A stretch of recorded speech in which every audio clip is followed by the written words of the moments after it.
الرحيم الحمد لله رب العالمين إنه خير ناصر ومعين ثم الصلاة والسلام على خير خلقه وأفضل بريته حبيب إله العالمين أبي القاسم المصطفى محمد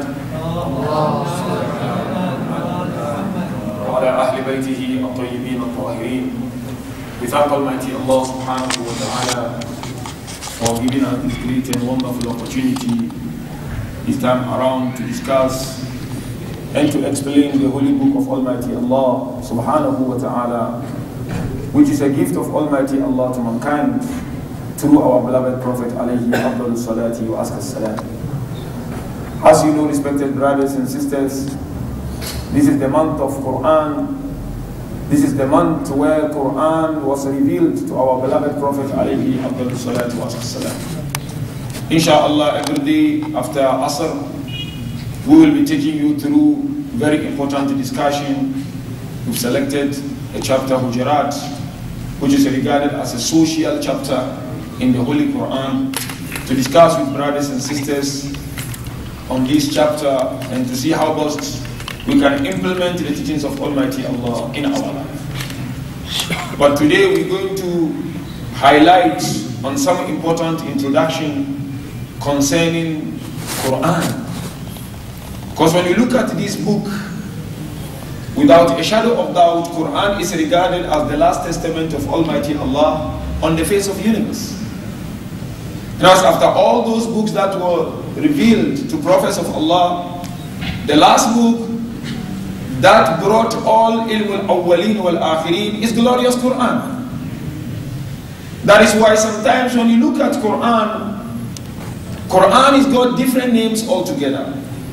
Sometimes it is called Quran, as I've been calling. Quran is from the word qira'ah. Means it is something that can be read and that can be recited. That is why it is called Quran. So some person will come and tell me, I don't know how to recite Quran. As a Muslim, as a believer, it is not an excuse to say I don't know how to recite Quran. Because it is called Quran because Allah made it easy for us to be able to recite. That is why you go, there's a verse where Allah said, وَلَكَدْ يَسَّرْنَا الْقُرْآنَ لِلذِّكْرِ فَهَلْ مِن مُدَّكِرٍ. Allah said, indeed, we made Quran easy for recitation. Is there anyone who will deny that? So in other words, this book, it is called Quran in the sense that its recitation is possible. Today you find Muslims, some will tell you, Maulana, I don't know how to recite Quran.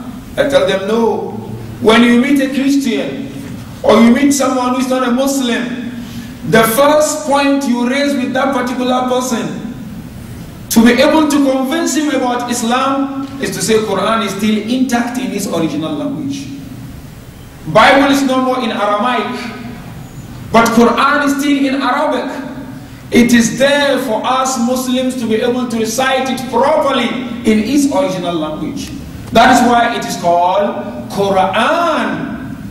And even you go to other verse, Allah will tell you, وَرَتِّلِ الْقُرْآنَ تَرْتِيلًا. The word Quran is been mentioned. You should recite it not just for the sake of reciting it, but you should recite it properly. You cannot just recite Quran anyhow. You should recite it the way it was revealed to our beloved Prophet. Sometimes this book is not called Quran. It is called Furqan. تبارك الذي نزل الفرقان على عبده ليكون للعالمين نظيرا. Chapter Furqan. It is called Furqan in the sense that it creates a distinction between right and wrong. Whoever clinch and click to this Quran, he will be able to separate between right and wrong. But when you stay far from Quran, you'll not be able to know what is right and you'll not be able to know what is wrong. The criteria of right and wrong is Quran. That is why Quran is called Furqan. Sometimes it is not called Furqan. It is called Kitab. ذَلِكَ الْكِتَابُ لَا رَيْبَ فِيهِ كِتَابٌ أَنزَلْنَاهُ إِلَيْكَ لِتَقْرَأَهُ عَلَى مُكْثٍ. Book Allah called it a book. Book in the sense that according to teachings of Imam Ja'far al-Sadiq alayhi salatu wasalam, it is bayna the fatayn, between two covers. It has a cover this side, it has a cover that side. So it is called kitab. In other words, it is well systemized. It is well organized in a chronological way, in an orderly manner. So if you want to learn about it also, you should learn about it in an orderly way and in an orderly manner. Sometimes it is not called kitab, it is called dhikr. The remembrance. In other words, Quran reminds us. Dhikrun min Rabbil Alameen. It is a reminder from Almighty Allah subhanahu wa ta'ala. But today, astonishing and very amazing. You find even us, we call ourselves Shi'as. And the followers of Ahlul Bayt, we are far from Quran. Sometimes it comes to the recitation of Quran. We make a lot of mistakes when we recite the book. What do we say to those who are not Shia? We said Prophet left for us two heavy things. Kitabullah wa itrati ahl bayti. The book of Allah and Ahlul Bayt la yaftarika hatta yarida alayya al-hawd. The book of Allah and Ahlul Bayt will never be separated until you meet me at the Kawthar, the fountain of Kawthar. And until the day of Qiyamah. Al-Kitab idul al-Atra wal-Atra idul al-Kitab. The equal of Ahlul Bayt is Quran, and vice versa. You cannot hold on to Ahlul Bayt at the expense of Quran. It is not acceptable, brothers and sisters. Today sometimes you find those who are not Shias, they are able to recite Quran properly than the Shia. It is not acceptable, because we said Kitabullah wa itrati ahl bayti. The book of Allah and my family, Ahlul Bayt. What do we say? Aliyun ma'al Quran wal Quranu ma'a Ali. Ali is with Quran and Quran is with Ali. We said Ali Quranun natiq. Ali is a speaking Quran. Ali is a walking Quran. Yet the followers of Ali, yet those who claim to love Ali, they are far from Quran. Well, last we open Quran to recite before we dwell and unpack on the meanings of these verses of Quran. That is why it is said, because time is very short, so we'll be making it very, very brief every day, inshallah. And I will urge brothers, inshallah, let's try to participate to have the benefit of Quran, because this is the month of Quran. 15 minutes is very little. Let's all come and benefit out of it, inshallah. We said there are 4 major bounties of Allah. You know, Quran said, if you want to count the blessings of Allah, you can't count them. Yourself, you sit here, count all the mercy of Allah, you can't. It's impossible. It is a destination nobody can reach there. But ulama said there are 4 major bounties of Allah that can be seen, and you can be grateful to Allah when you look at those bounties. First one, none of our business, it is not the topic of my discussion, is intellect. It is a major bounty of Allah. Second one is Quran. Shifa'un lima fi sudur wa hudan wa rahmatan lil alamin. Quran is cure for the disease of the heart. Whoever holds onto Quran, stress is over. Believe me or not. Difficulty, sleepless night is over. Because Allah said, Ja'akum maw'izatun min rabbikum. It is a consolation. It is an advice from your Lord. Wahudan, and it is also hidayah. But today we are there and Quran is that side. We don't get closer to Quran.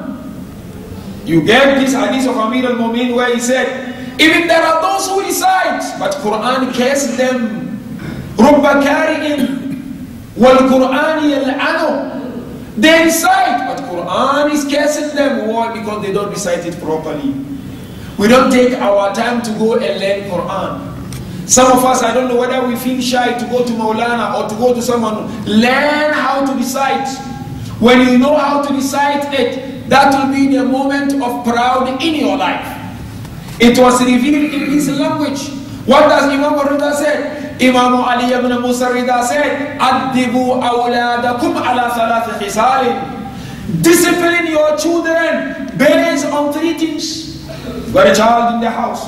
Allah bless you with that child. You'll be questioning about it without a shadow of doubt. Imam said, discipline your child on 3 things. Number 1, of course, Hubbullah, the love of Allah. Teach your children how to love Allah. Number 2, Hubbu Nabiyyikum wa Ahli Bayt. Teach your children to love Ahlul Bayt. And Prophet alayhi salatu wasalam, last but not the least, Tilawat al-Quran.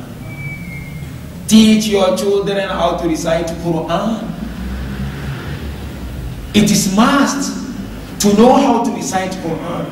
It is not optional. خَيْرُكُمْ مَنْ تَعَلَّمَ الْقُرْآنَ وَعَلَّمَ الْقُرْآنَ. The best amongst you is the one who learn Quran and impact Quran. So today, inshallah, this is my introduction, brothers and sisters and respected scholars. We're going to start swimming in this book of Allah. Let us all try our level best. Those of us who don't know how to recite Quran, this is the moment for you in the month of Ramadan. Say to yourself, I will spend at least 10 minutes every day. Go to Maulana, go to Sheikh, go to my brother. Let me learn how to recite. Those of us who know how to recite, this is the moment for you.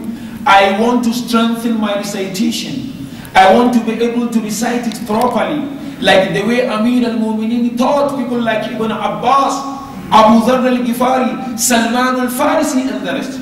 Amir taught them how to recite Quran and they spent their time in Quran. Those of us who know how to recite properly, we don't take things for granted.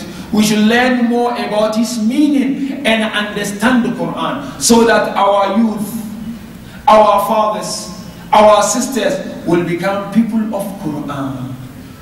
Should not stay away from Quran. Quran is the proud of Ahlul Bayt, alayhim afdalu salati wa aska salam. We ask Allah subhanahu wa ta'ala, as it is said in the Quran, as the month of Ramadan, the autumn of Quran is this holy month of Ramadan. May Allah tabarak wa ta'ala illuminate our hearts with Quran, inshaAllah, and illuminate our gatherings with Quran, inshaAllah. We ask Allah tabarak wa ta'ala to illuminate our families and our houses, our businesses, our jobs with Quran, inshaAllah. And Allah give us the tawfiq to understand His book, inshaAllah. Inna Allah wa malaikatahu yusalluna ala nabi. Ya ayyuhalladhina amanu sallu alayhi wa sallimu taslima. سبحان ربك رب العزة عما يصفون وسلام على المرسلين والحمد لله.